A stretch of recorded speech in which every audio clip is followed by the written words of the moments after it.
High বন্ধুরা, আপনারা দেখতে পাচ্ছেন জয়দেব মেলার সেই অপরূপ দৃশ্য আপনাদেরকে এই ভিডিওর মাধ্যমে তুলে ধরছি। দেখুন, আর এই যে সূর্যের মতো যে দেখাচ্ছে সেটা কিন্তু অরিজিনালি সূর্য নয়, এটা আসলে বিদ্যুৎ সংস্থা থেকে একটা গ্যাস বেলুনের মাধ্যমে উপরে ঝুলিয়ে দেওয়া হয়েছে। মনে হচ্ছে সূর্যের মতো, কিন্তু নয়, কিন্তু দেখতে খুবই ভালো লাগছে বন্ধুরা। দেখুন, সূর্যের মতোই লাগছে, কিন্তু এখন রাত 11:30 বাজে।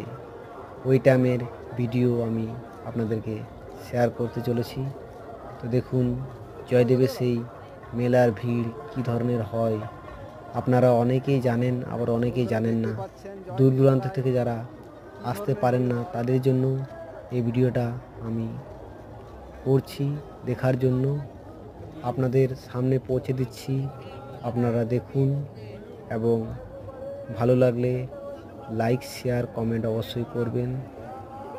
তো দেখুন, আমি চলে এসেছি সেই বিদ্যুৎ সংযোগ অফিসের সামনে। আপনাদেরকে সেই সূর্যের মতো দেখতে ওই বেলুনটা দেখাও যায়। দেখুন, আরেকবার দেখাবার চেষ্টা করছি, দাঁড়ান। দেখুন জয়দেবে কী ধরনের মেলা জমায়েত হয়। এই দেখুন সূর্যটা আপনারা দেখতে পাচ্ছেন, আসলে এটা সূর্য নয়। তো জয়দেবে সমস্ত ধরনের সরঞ্জাম পাওয়া যায়, আপনারা জয়দেবে আসবেন।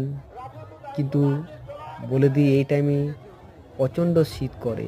এই দেখুন সূর্যটা, এটা সূর্য নয়, ইলেকট্রিক দপ্তর থেকে দেওয়া হয়েছে। দেখুন জয়দেব মেলা সেই অপরূপ ভিড়, কী ধরনের ভিড় হয়। এবছর কিন্তু সেই ধরনের ভিড় হয়নি বন্ধুরা। অন্য বছর প্রচণ্ড ভিড় হয়, কিন্তু এবছর দেখলাম একটু ভিড়টা কম হয়েছে। তো যাই হোক, আপনাদেরকে দেখানোর চেষ্টা করছি। দেখুন কত লোকের সমাগম। তো চলুন ভিডিওটা এখানে শেষ করছি। ভালো থাকবেন, ধন্যবাদ।